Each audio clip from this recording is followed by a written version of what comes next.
working So hard. so we have weather in first block is with scripted, and then the rest of the way we'll talk during break. Okay. Yeah. The weather outside is 30. It's a nice day outside. I just Evan Basista was frolicking outside, so he'll have the weather update for us. Evan, what'd you say? Was indeed frolicking. Ethan was at the ballpark watching a good ball game. we're working.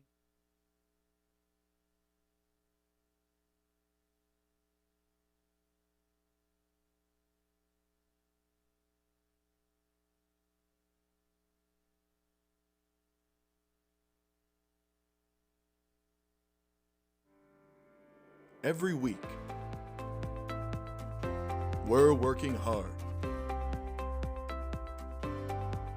to give you the latest weather updates, stories from around campus, and the Pittsburgh area. RMU Live, Mondays at 3, bringing you the latest news. Good afternoon and welcome to RMU Live. Today is Monday, April 3rd. I am Sam Goldberg. And I'm Nathan Breisinger. Here's what's happening now. Former President Donald Trump and his legal team are setting up for a fight this week when he becomes the first person who has held the office of the President of the United States to be criminally charged, and while currently running for the most powerful position in the country. Gloria Pizmino has the latest outside the Manhattan courthouse where Trump is expected to be arraigned tomorrow. It's a trip former President Donald Trump has made many times before, but for the first time, Trump is returning back to New York City to face a judge. Trump will travel from Mar-a-Lago in Florida this afternoon and spend the night in Trump Tower. Then he'll come right here to Manhattan Criminal Court to face a judge and start a legal process that our country has never before seen. Former President Donald Trump is expected to turn himself into a Manhattan court Tuesday, where he will become the first former or current president to be charged with a crime. Trump is facing over 30 counts related to business fraud following an investigation into a hush money payment to adult film star Stormy Daniels days before the 2016 election. This was a personal expenditure, not a campaign expenditure. While the official charges are not yet known, Trump's legal team is setting up for a fight. The team will look at every potential issue that we will be able to challenge, and we will challenge it. Trump has been active on his social media, calling the Manhattan District Attorney Alvin Bragg politically motivated and claiming the judge overseeing his case, quote, hates him. Bragg's predecessor says these statements could strengthen the case against him. I would be mindful of not committing some other criminal offense like obstruction of governmental administration, which is interfering with or by threat or otherwise the operation of government. Trump is in the middle of his latest bid for the presidency, and his newest challenger, former governor of Arkansas Asa Hutchinson, says the multiple investigations into Trump are telling to voters. It should give Americans pause. And as political campaigning gets underway, Trump is expected to head back to Mar-a-Lago following that arraignment, where he plans to deliver a primetime speech. Reporting from Lower Manhattan, Gloria Pizmino, back to you. Thank you. If convicted, Trump could face a punishment of up to 4 years. On Saturday, former Pittsburgh Mayor Bill Peduto was involved in an altercation outside of a Pittsburgh neighborhood bar. Police responded to an incident involving two men outside of Cappy's Bar in Shadyside. Police radio calls that were obtained from the incident said that the caller was the former mayor of Pittsburgh and that he was being attacked by pro-Donald Trump supporters. Once police arrived, both Peduto and the other male involved did not pursue charges and both refused medical attention. Police advised the two individuals that if they wanted to pursue charges in the future, that they could consult the local magistrate. A man is in critical condition after being stabbed multiple times in the neck and back in Observatory Hill on Saturday. Police were called to the 3300 block of Delaware Street, where reports of a male who was just stabbed just after 5 p.m. Once police arrived on the scene, they used combat gauze and applied pressure to the wounds to stop the bleeding. Police have arrested 32-year-old Jonathan Johnson as he was in direct relation to the stabbing. John's on the stabbing victim during the altercation, but allegedly after doing the act, got a towel to try and help treat the victim. Johnson faces charges of aggravated assault, criminal attempt, homicide, and recklessly endangering another person. A house came crashing down, leaving a mess that spilled onto a street in the Southside Flats neighborhood of Pittsburgh Saturday. The house was located in the 100 block of South 16th Street, and debris from the structure fell into parked cars and poured into the street. Allegheny County Dispatch was alerted of the collapse at 1:20 p.m., and local firefighters promptly responded. There were no reports of any injuries, and the cause for the collapse is still unclear. High winds and thunderstorms have closed many roads, as we have seen the past 2 weekends, but the weather seems to be changing fortune for this week. Evan Basista is standing by with the most recent weather updates. Evan? Thank you, Nate. As you can see, today's forecast is going to be a high of 68. Got the warmer weather out here. A low of 34, 65% chance of humidity, and 0% chance of precipitation, so we got some clear skies. Moving to the hourly forecast at 3 p.m., it is 62. At 6 p.m., it's going to be 66, and at 9 p.m., it's going to be 59. That's all. And then for tomorrow's forecast, it's going to be even warmer as we go to 73 for the high, a low of 59, so it's going to stay warm overnight, 62% chance of humidity, and only a 10% chance of precipitation. So break out those shorts. Spring is here. Thanks so much, Evan. And when we come back, the ROTC program had a cool experience with military-grade Blackhawks. And students were able to get a taste from around the world in the PNC Cafe. Find out which event took place for students to immerse themselves into different cultures when we come back here on RMU Live. Roll over. Chance high five. All right. When you adopt a shelter pet, you discover all the things that make them unique. And your mother and... I am totally a hat person, right guys? Thanks for being honest. They're a little bit of a lot of things, but they're all pure love. Adopt pure love at theshelterpetproject.org. Multiple studies have shown that marijuana can slow both driver reaction and response time, which can be really dangerous. He's here. He's here. Wait. What? I can't drive. Why? My. Oh.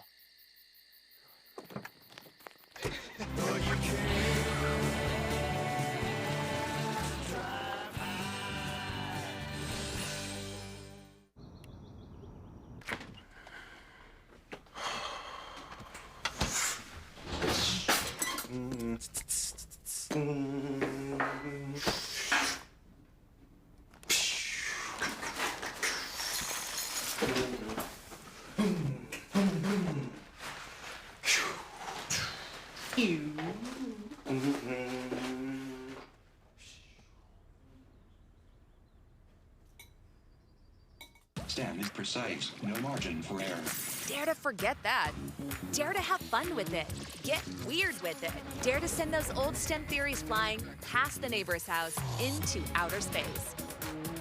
Dare to program something internet-breaking, record-breaking. Dare to blow their minds.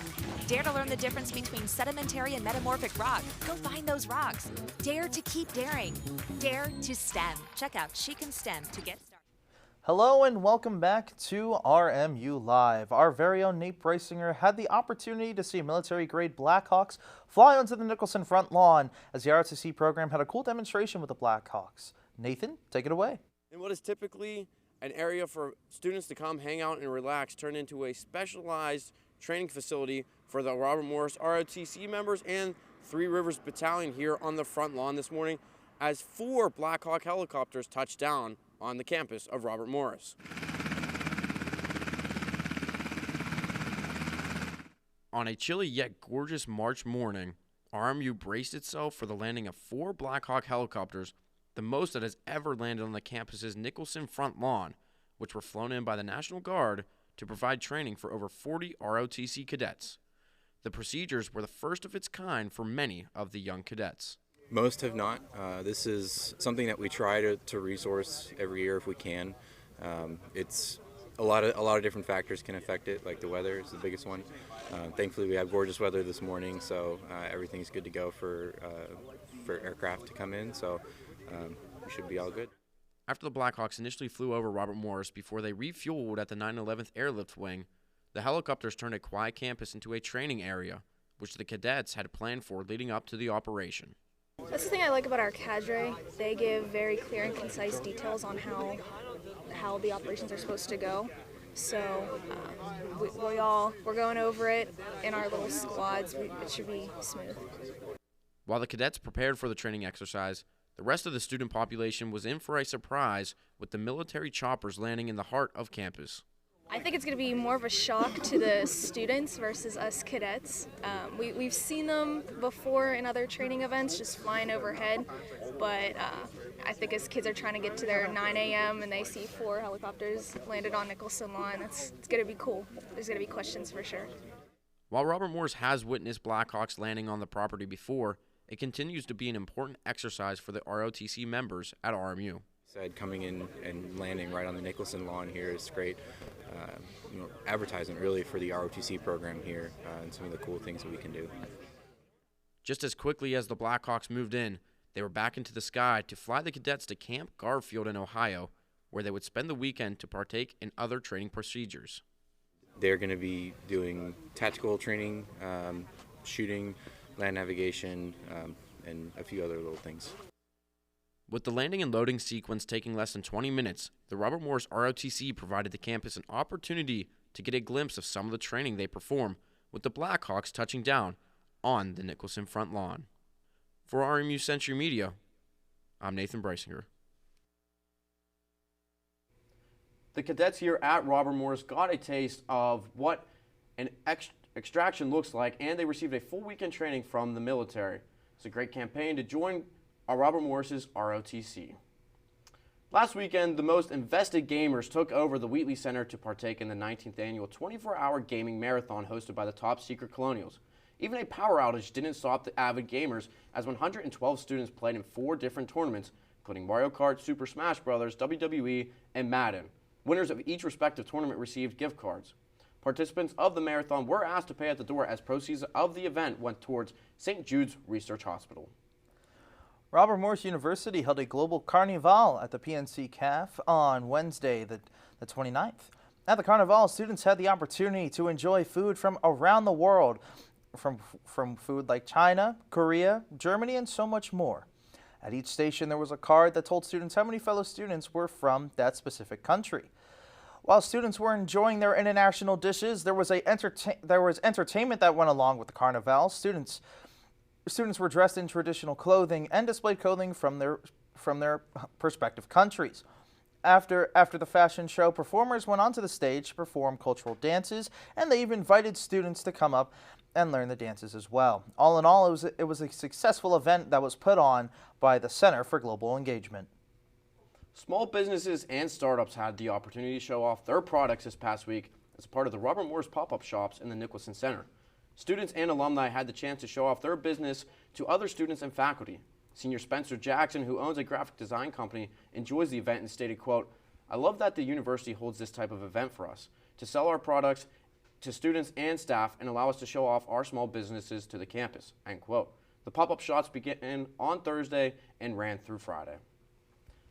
Now it's time to take a look at the most recent updates in Robert Morris sports, with both the men's and women's lacrosse team on the road this past weekend. That's right. It was a busy weekend for Robert Morris sports. Even softball had some action this weekend. Let's send it over to our very own Ethan Morrison over at the sports desk. Thank you, Sam and Nathan. It was a busy weekend in Robert Morris athletics, as the spring sports seasons are in the thick of their conference schedules, as both Robert Morris lacrosse teams, softball, track and field, and rowing also action this past week. Kicking things off with lacrosse, the men's lacrosse team was in action last week, playing a pair of road games. First, on Wednesday, the Colonials traveled to Moon Township to take on Detroit Mercy to try to pick up their second consecutive Atlantic Sun Conference win of the season. But Robert Morris fell by a final score of 14-8 to the Titans. Graduate attackman Tagger Clark was the leading point getter for the Colonials in this one, netting 3 goals and picking up 1 assist in the losing effort. Aiden Bishop and Luke Malik had big days for the Titans, netting 3 goals in the win. The Colonials would then head down to take on Mercer in McCown, Georgia, falling to the Bears in a tight one 9-8 on Saturday. Then, after a tough non-conference slate, the women's lacrosse team got their MAC play underway on Saturday as they took on Youngstown State in Youngstown. Colleen Tift had 4 goals and 1 assist to push the Colonials over the edge against the Penguins by a final score of 12-10. The team is back in action on Wednesday at home against Kent State before traveling to Detroit on Saturday to take on the Titans. Rowing celebrated their senior day against George Mason and Duquesne on the Ohio River, with Varsity 8 posting their best time of the morning, with the Varsity 8 posting a time of 5:51.2 seconds. Rowing will make its second visit to Philadelphia next Saturday to take part in the Murphy Cup.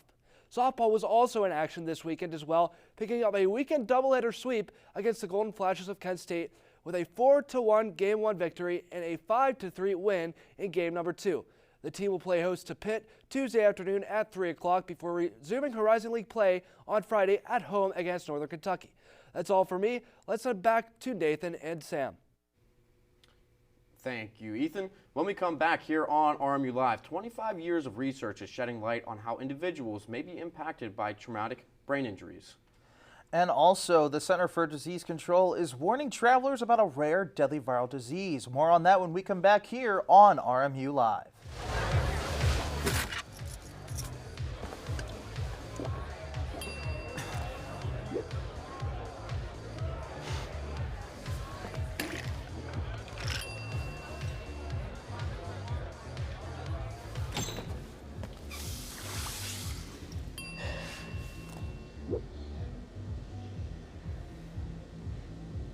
If you need to do something to feel okay to drive, you're not okay to drive. Don't drive buzzed. Maybe you can make retirement happen. After all, you made her college years happen. Opening that education savings account when she was little. Spearheading a campus tour. And another, and another, and another, and another. Bam! Deciphering financial aid. She was like, what? But now she's like, you aced planning for college. Now get the tips you need to get on track at aceyourretirement.org. Jason, let's go see your room.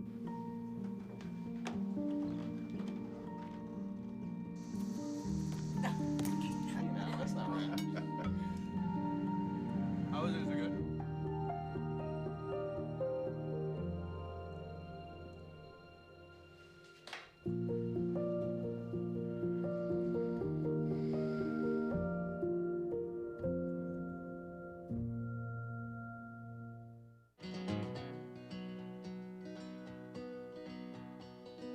Things could be stranger, but I don't know how. I'm going through changes now. Could spend a lifetime trying to figure it out. I'm going through changes, through all of the strangeness. I'm going through changes now. Welcome back to RMU Live. An estimated 1.5 million people suffer a traumatic brain injury every year in the U.S., according to the Centers for Disease Control and Prevention. And new research is shedding light on the long-term effects of this injury and changing how some believe it should be treated. In today's Health Minute, Mindy Gaither has a look at the research and what it could mean going forward. It's long been thought that people who suffer traumatic brain injuries are out of the woods after being treated. It was considered more like breaking a leg, where you have a period of recovery, but then once you reach a certain point, then things are stable. But a new study of more than 25 years of data is challenging that. Researchers at The Ohio State University Wexner Medical Center found that some traumatic brain injuries become chronic conditions requiring lifelong treatment. We actually see people changing long after their original injury. And actually, the thing you're least likely to do is stay the same. The researchers say some continue to have problems with thinking, problem solving, or regulating behavior, and are often unsupported after initial treatment, which can make those issues worse. Those involved in the study are working to come up with new ways to help places like healthcare facilities, treatment centers, shelters, and even prisons better screen those with traumatic brain injuries and give the care that's needed. If we were to proactively manage traumatic brain injury, like we do diabetes, for instance, to optimize someone's health and functioning lifelong. For Health Minute, I'm Mandy Gaither. Researchers say it's critical for those caring for traumatic brain injury patients to understand how the injury affects things that the patient does and make accommodations based on the patient's needs. The Center for Disease Control is warning travelers about a rare deadly viral disease that's related to Ebola. The Marburg virus has been detected in 2 different African countries on opposite sides of the continent, indicating that it is spreading. The CDC is advising travelers from Equatorial Guinea and Tanzania to watch for symptoms for 21 days. That includes fever, rashes, sore throat, and unexplained bleeding. The CDC is now sending teams to Africa to help stop Marburg outbreaks. The Centers for Disease Control has issued a salmonella outbreak warning linked to flour. Investigators are working to identify which brands are included as of now. 12 people have been sickened across 11 states. 3 of them had to be hospitalized. The CDC warns that any unbaked flour can have germs in it, like salmonella. It says you should not eat raw dough or batter, and that even a small amount can make you sick. The agency says to be sure to cook your foods thoroughly. It's even warning against some homemade Play-Doh using raw flour. The CDC says to use heat-treated flour instead. Signs of salmonella include high fever, diarrhea, vomiting, and dehydration. Millions of Americans are expected to lose their Medicaid coverage in the coming months. Congress had barred states from shrinking their Medicaid rolls since the pandemic began. But that restriction ended on Saturday, and a handful of states reportedly will move quickly to eliminate benefits for people they determine are ineligible for Medicaid. Those states include Arizona, Arkansas, Idaho, New Hampshire, and South Dakota.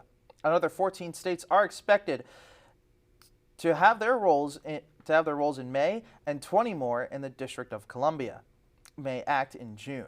Medicaid advocates say they're concerned some states' quick action may result in mistakes, and that people who are eligible will be wrongfully terminated of their benefits.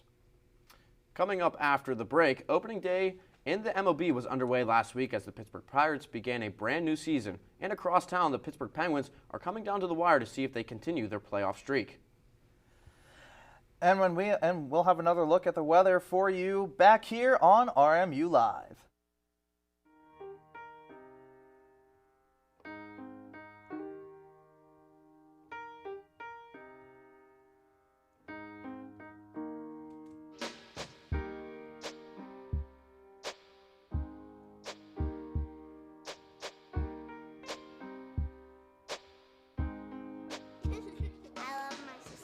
My heart doesn't see race. Love is love. What are you doing in there? What's that? I wouldn't do that. What are you doing? What are you looking for?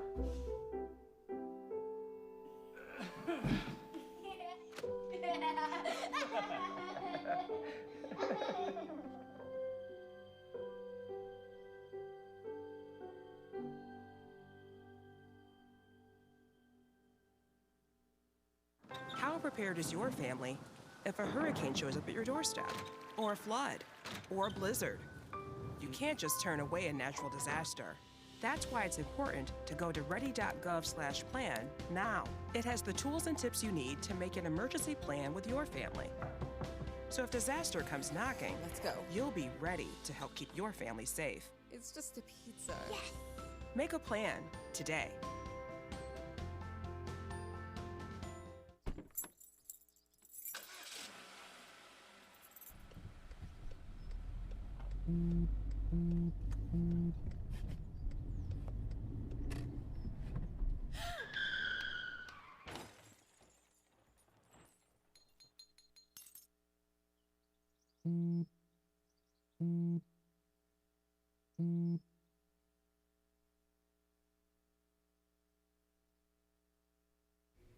Hello and welcome back to RMU Live. And Nate, Pittsburgh sports, their MLB season's underway with the Pirates. The Penguins are heating up after beating the rival Flyers. And the Riverhounds, too, they're back and their season's starting as well. Ethan Morrison has the latest from our sports studio on Pittsburgh Sports. Thank you, Nathan. The Pittsburgh Pirates season got underway this past week with the team traveling to Cincinnati to take on the Reds in the opening weekend of the season. The Pirates got off on the right foot on Thursday with Pittsburgh defeating the Redlegs 5-4 with David Bednar picking up his first save of the season. But the ties would turn, unfortunately, in the final 2 games of the opening 3-game set as the Pirates dropped the first series of the season, falling 6-2 on Saturday and 3-1 on Sunday. Pirates shortstop O'Neal Cruz has been one of the young stars that have shined the brightest throughout the first couple of games of the season, going 4 for 10, hitting 1 home run and driving in 3 RBIs on the weekend. The Pirates will be back in action this evening as they travel for Boston for an interleague 3-game set against the Red Sox. Johan Oviedo will get the start for the Pirates, with Clutter Crawford opposing him on the other side. In other news, the Pittsburgh Penguins honored defenseman Chris Letang on Sunday afternoon as the Penguins took on the Philadelphia Flyers in a must-win game as the playoffs are just right around the corner. The Penguins won 4-2, sweeping the season series against the Flyers for the first time since the 2017-2018 campaign. Rickard Rakell netted the team's opening 2 goals of the game and has been on a tear as of late as he has produced 6 points in the past 5 games. Sidney Crosby had 2 helpers as well in the winning effort and has tied Mario Lemieux for the most points against Philadelphia in NHL history with 124 points. The Penguins will look to continue their winning ways as they are in the thick of the wild card race with the Florida right on their tails for the second and final wild card spot. Pittsburgh will take on New Jersey tomorrow night at 7 p.m. before returning to Pittsburgh on Thursday to take on the Minnesota Wild starting at 7 o'clock p.m. right back at PPG Paints Arena. That's all for sports this week. Let's send it back over to Nathan and Sam. Thanks, Ethan, for that look at Pittsburgh sports. And Sam, the weather is heating back up outside with spring in right here. Yeah, spring. It's starting to be in mid-season form. And speaking of mid-season form, Evan Batista is over in our weather studio. Evan, what do you got for us? Well, thank you, Sam. In case you missed it earlier, today's high is going to be 68, a low 34, 65% chance of humidity, and clear skies with a 0% chance of precipitation. Now looking at tomorrow's forecast, it's going to be a high of 73, a low 59, so it'll stay warm, 62% humidity, and a 10% chance of precipitation, so some more clear skies. Now, unfortunately, those will not hold as we look into the 5-day forecast. Wednesday, it's going to be a high of 80, but there will be some storms with it, a low 53 that night. Moving on to Thursday, only a high of 59 as we get back to our more familiar Pittsburgh gloom, and a low of 38. Looking forward to the weekend, we have a high of 55 with some partly sunny skies and a low of 38. Saturday, it's going to be 59 and a low of 37 with some more partly sunny skies. And then finally, moving over to Sunday, we get a little bit more of the warm weather as it is a high of 66 with those same partly cloudy skies and a low of 45. Send it back over to the desk with Nate and Sam. Thank you so much, Evan. And a common theme for today's RMU Live is that it is a senior show. And as my time here at Robert Morris is slowly coming to a close, I must say, over the last 4 years of doing TV, I can truly say that I have made some of my lifelong friends doing this program over the last 4 years, and that I'm truly ready to be in the professional world. From late nights in the Academic Media Center, writing scripts, to having some of the best off-the-cuff moments here on RMU-TV, I truly thank everyone. From the freshman class to my graduating class, I'll be graduating with me. I thank you for accepting me and allowing me to grow into the person I am today. I thank you for letting me lead TV this year as the TV GM and trusting me with the responsibility of running RMU-TV. With that said, for the last time on RMU Live, thank you, and I'm truly grateful for this experience. To share a similar sentiment as Sam, I'm extremely grateful for the opportunities I have had in the AMC and the people I have met. I started on RMU Live behind the camera during my freshman year. Thanks to the former producer John Blinn, I then had the opportunity to be on air to cover Robert Morris and Pittsburgh sports. While the pandemic was definitely impacted us, it did not limit our reach of sports coverage as I spent days doing my sports report from the Event Center and Joe Walton Stadium. This year, I then received the opportunity from our tremendous producer and fellow senior Hope Beatty and assistant producer Evelyn Luthringer to have a spot on the main desk and guide the show throughout the spring semester. It has been a change in the normal content I have covered, but it has been just as exciting and a great learning experience. I'm so thankful for the opportunities I've been given here in the RMU-TV studio, and I thank everyone who has turned in and made these past 4 years memorable. 3 years at Robert Morris, I could never imagine where I would be at today without the Academic Media Center. For working with my first producer, John Blinn, on RMU Live, that was the person that gave me my first shot on camera as a freshman, as a desk anchor, my first semester, and that changed the way of how I looked at RMU-TV and how I could continue to grow and have more opportunities along the way. Then in my second year, I was able to cover a number of different news stories for RMU Live, covering the 20th anniversary of the Flight 93 clash in Shanksville, to covering Rip Fest in Pittsburgh with John Blinn. The memories that I made out in the field were just as memorable of the experience that I had in the studio. Finally, to come full circle in the spring semester, anchoring on the desk again has been a great experience, working with a number of different individuals. And moving forward, I cannot wait to see where RMU TV grows in the future.